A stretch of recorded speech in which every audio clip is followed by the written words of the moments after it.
আসসালামু আলাইকুম রহমতুল্লাহ। হ্যালো বন্ধুরা, আশা করি সবাই ভালো আছো। আমিও ভালো আছি। আজকে আমাদের যে বিষয় নিয়ে আমি কথা বলবো সেটা হচ্ছে DLS-26 আপডেট বিষয়ক আমি কিছু কথা বলবো তোমাদের সাথে। সেটা হচ্ছে DLS-26 দুই দিনের মধ্যে আমাদের কাছে আসতে চলেছে, অর্থাৎ 3 ডিসেম্বর আমরা DLS-26 এর আপডেট পেয়ে যাব। এটা সরাসরি FTG তাদের প্লে স্টোরে ওখানে ডিএলএস অ্যাপের নিচে ওটা ওনারা শেয়ার করছেন, ওখান থেকে আমরা কনফার্ম হতে পেরেছি। তো DLS-26 আমাদের জন্য কি কি থাকছে, বা DLS-26 এর আগে আমাদের কি কি কিছু একজন গেমার হিসেবে কি কি করণীয় সেটা আমরা তোমাদের সাথে শেয়ার করতে চাই। সর্বপ্রথম হচ্ছে DLS-26 এর আগে তোমাকে কি কি করতে হবে। এখনো তো দুদিন হাতে সময় আছে। এই দুদিনের মধ্যে তুমি যতগুলো কয়েন এবং ডায়মন্ড জমাইতে পারো, কারণ এগুলো আপডেটের পরে খুব কাজে লাগে। হয়তো দেখবা যে আপডেটের পরে এমন কিছু আসছে যেটা তুমি অল্পের জন্য নিতে পারতেছো না। হয়তো দেখা গেছে যে একটা প্লেয়ার দিল যেটার দাম অনেক বেশি কয়েন দিয়ে দিছে, এটা হয়তো কোনো স্টার প্লেয়ার বা ক্লাসিক্যাল প্লেয়ার, এরকম হওয়ার সম্ভাবনা আছে। এগুলো ফেলে দেওয়ার মতো না। কিংবা ডায়মন্ড দিয়ে তোমার কোনো প্লেয়ার কেনার সুযোগ আছে। তো এই জন্য বেশি বেশি ডায়মন্ড এবং কয়েন যত পারো তত জমাও। এবং যে সমস্ত প্লেয়ারদের রেটিং কমে যাওয়ার সম্ভাবনা আছে এবং যে সমস্ত প্লেয়াররা রিমুভ হয়ে যাওয়ার সম্ভাবনা আছে, যদি তুমি নিতে চাও দ্রুত নিয়ে নাও। অনেকে আছে যারা রিমুভ হওয়া প্লেয়ার বা যাদের রেটিং কমে যায়, এই সমস্ত প্লেয়ারদেরকে সংগ্রহ করার একটা থাকে।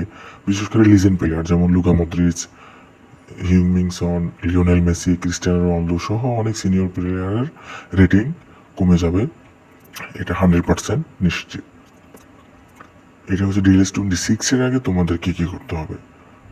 আর DLS-26 এর পরে তোমাদের কিছু করতে হবে না, সেটা তোমরা যখন DLS-26 আসবে তখন আমি তোমার সাথে শেয়ার করব যে এখন কি করা উচিত। তো DLS-26 আমাদের জন্য কি কি থাকছে সেটা নিয়ে আমি কথা বলবো। সর্বপ্রথম হচ্ছে আমাদের স্টার বয় হিসেবে কভার ছবিতে আলভারেজের সাথে নতুন করে যুক্ত হচ্ছে রাফিনিয়া। দ্বিতীয়ত হচ্ছে আমাদের দুটি নতুন কমেন্টারি যুক্ত হচ্ছে। আগে আমাদের কমেন্টারি ছিল 3টি, স্প্যানিশ, পর্তুগিজ এবং ইংলিশ। নতুন করে এখন আমাদের যুক্ত হচ্ছে অ্যারাবিক এবং তুর্কি। এটা আমাদের জন্য খুবই আনন্দ যে অ্যারাবিক কমেন্টারিতে আমরা ডিএলএস খেলতে পারবো। আরেকটা ফ্যাসিলিটি আমাদের যুক্ত হচ্ছে, সেটা হচ্ছে ক্লান্স। এখানে নিজে গ্রুপ ক্রিয়েট করে কিংবা অন্য কারো গ্রুপে অ্যাড হয়ে এখানে খেলে অবজেক্টগুলো পরিপূর্ণ করে রিওয়ার্ড পাওয়া যাবে, পুরস্কার পাওয়া যাবে, বা ওখান থেকে পয়েন্ট বা জেমস বা কয়েন যারা দেয় আর কি, ওনারা যা দিবেন তা পাওয়া যাবে। এটা একটা লিডার বোর্ড সিস্টেমের খেলা আর কি। এখানে নিজের গ্রুপ ক্রিয়েট করে সুন্দর করে খেলা, যেটা এটা এফসি মোবাইলে যারা খেলছে তারা হয়তো কিছুটা আন্দাজ করতে পারবে এটা কি ধরনের হতে পারে। তারপরে আপডেট আসলে আমি এটা সম্পর্কে বিস্তারিত শেয়ার করব। আরেকটা ফ্যাসিলিটি আমাদের জন্য আর থাকতেছে, সেটা হচ্ছে অ্যাঙ্গেল। ক্যামেরার অ্যাঙ্গেল পরিবর্তন হতে পারে বা নতুন অ্যাঙ্গেল যুক্ত হতে পারে।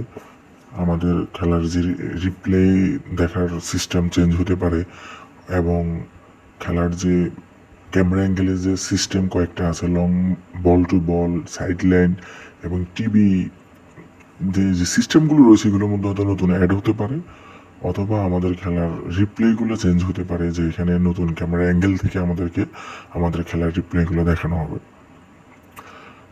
আরেকটা ফ্যাসিলিটি আমাদের যুক্ত হচ্ছে, সেটা হচ্ছে একাডেমি। অর্থাৎ আমার যে ক্লাব আছে সেই ক্লাব যদি আমি সম্পূর্ণরূপে একাডেমিটাকে আমি পরিপূর্ণ করি, তাহলে আমি 64 জন প্লেয়ার আমি আমার অ্যাকাউন্টে রাখতে পারবো, মানে আমার ক্লাবে। এর অতিরিক্ত আমার ক্লাবে নিতে হলে আগের প্লেয়ার একজনকে রিলিজ করে তারপর নতুন কাউকে নিতে হবে। এখন আমাদের জন্য এফটিজি একটা নতুন সিস্টেম আমাদের জন্য দিয়েছে, সেটা হচ্ছে যে আমাদের 3 লেভেলের যে প্লেয়ারগুলো রয়েছে, নর্মাল প্লেয়ার, কমন, রেয়ার এবং লিজেন্ডারি, এই 3 ধরনের প্লেয়ার যেগুলো রয়েছে, অর্থাৎ 70 নিচে যে সমস্ত প্লেয়ার এবং 70 উপরের প্লেয়ার এবং 80 উপরের প্লেয়ারগুলো নর্মাল প্লেয়ার, এগুলো 64 জন রাখতে পারবো। এর বাইরে ক্লাসিক্যাল প্লেয়ার থেকে নিয়ে যে সমস্ত স্পেশাল প্লেয়ারগুলো রয়েছে বা চ্যাম্পিয়ন্স প্লেয়ারগুলো যে সমস্ত কার্ড আমরা দেখছি ইতিমধ্যে, হয়তো নতুন আরও অন্যান্য বিভিন্ন নামে আমাদের কাছে নতুন কার্ড আসবে। তো এই কার্ডগুলো আমাদের এই 64 জনের মধ্যে পড়বে না, এগুলো আমরা আনলিমিটেড যতজন ইচ্ছে ততজন রাখতে পারবো। এটা অবশ্যই একটা ভালো ফ্যাসিলিটি আমাদেরকে দিয়েছে। আমরা জানি যে এই ফুটবল এবং এফসি মোবাইলের মধ্যে আনলিমিটেড প্লেয়ার রাখা যায়, 500, 900 এই ফুটবলে 500 এবং ব্যাকআপ প্লেয়ার, এই ফুটবলে মূল স্কোয়াডে 900 প্লেয়ার এবং ব্যাকআপে 500 প্লেয়ার রাখা যায়। এফসিতে আরও অনেক বেশি প্লেয়ার রাখা যায়। তো এই সমস্ত সম্ভবত 1000 প্লেয়ার রাখা যায়। তো এগুলো আমাদের ডিএলএসে মাত্র 64 জন, তাও আমার নিজের ডায়মন্ড খরচ করে অনেক লম্বা সময় আমরা যাই এই সমস্ত প্লেয়ারগুলো সংগ্রহ করার সুযোগটা আসে। তো যেহেতু ক্লাসিক বা স্পেশাল প্লেয়ারগুলোর ক্ষেত্রে এখন এই বিষয়টা নেই যে তাদেরকে আমরা আনলিমিটেড রাখতে পারবো, তাহলে আমাদের স্পেশাল প্লেয়ার এবং ক্লাসিক প্লেয়ারদের দিকে এখন আগ্রহ আরও বাড়বে।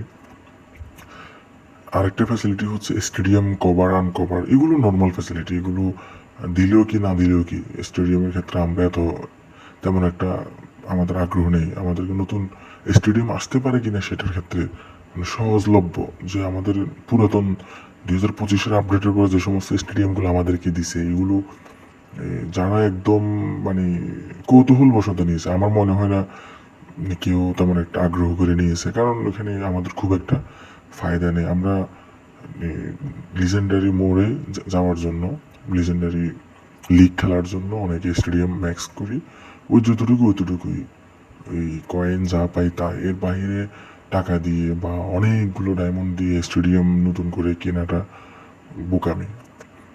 তারপরেও যদি আমাদের জন্য সহজলভ্য কোনো নতুন স্টেডিয়াম দিয়ে থাকেন, কিংবা আন্তর্জাতিক ইন্টারন্যাশনাল যে সমস্ত স্টেডিয়ামগুলো রয়েছে, বার্নাবেউ বা ওয়েম্বলি, এনফিল্ড, ওল্ড ট্রাফোর্ড কিংবা ক্যাম্প নু বা এই ধরনের সান সিরো মিলানের, এই সমস্ত যদি স্টেডিয়ামগুলো দিয়ে থাকে বা সহজলভ্য হয়, জলপথে পাওয়া যাচ্ছে 100 কয়েন, 200 কয়েন, 300 কয়েনে, কিংবা 100 কয়েন 300 কয়েন না, অর্থাৎ 2-3 হাজার কয়েনে কিংবা 200-300 ডায়মন্ডে, তখনও আমরা নিতে পারি সহজলভ্য হলে। এর বাইরে আমার মনে হয় না নতুন স্টেডিয়াম দিতে পারে। দিলেও এমন স্টেডিয়াম দিবে অনেক বেশি দাম চাইবে বা অনেক অনেক কিছু আমাদের ত্যাগ করতে হবে। আরেকটা বিষয় হচ্ছে খেলার মধ্যে নতুন স্কিল অ্যাড হওয়ার সম্ভাবনা আছে, এবং গেম প্লের মধ্যে টুকটাক চেঞ্জ, একদম মেজর চেঞ্জ না হলেও টুকটাক কিছু চেঞ্জ হইতে পারে, এটা আমরা আশা রাখতে পারি। কারণ পুরাতন যে গেম প্লেটা, এটা কিছুটা আমাদের নন রিয়েলিস্টিক। তো যদি একটু রিয়েলিস্টিক টাইপের যদি একটু গেম আমাদেরকে উপহার দেয় ফ্রিজি, তো খারাপ কি। আর এর প্লেয়ারদের ফেস এখন শিওর না, কারণ তাদের যে কয়েকটা ক্লিপস আমরা দেখেছি ওখানে, আমরা প্লেয়ারদের আগের ক্লিপস বা আগের চেহারাটা আমরা দেখেছি। নতুন করে প্লেয়ারদের ফেস চেঞ্জ হবে কি না সেটা বলতে পারতেছি না, তবে অনেক আগ্রহ, মানে আমাদের যে আগ্রহ, কিছু লিজেন্ডারি প্লেয়ার অ্যাড হবে, এটা আমরা আশাবাদী। তো এই পর্যন্ত আজকের ভিডিওটা। যদি তোমাদের DLS-26 বা ডিএলএস এর সম্পর্কে কোনো বিষয়ে তোমাদের জানার আগ্রহ থাকে, তাহলে অবশ্যই আমাকে কমেন্ট করে জানাবে। আজকের জন্য এতটুকুই। আসসালামু আলাইকুম।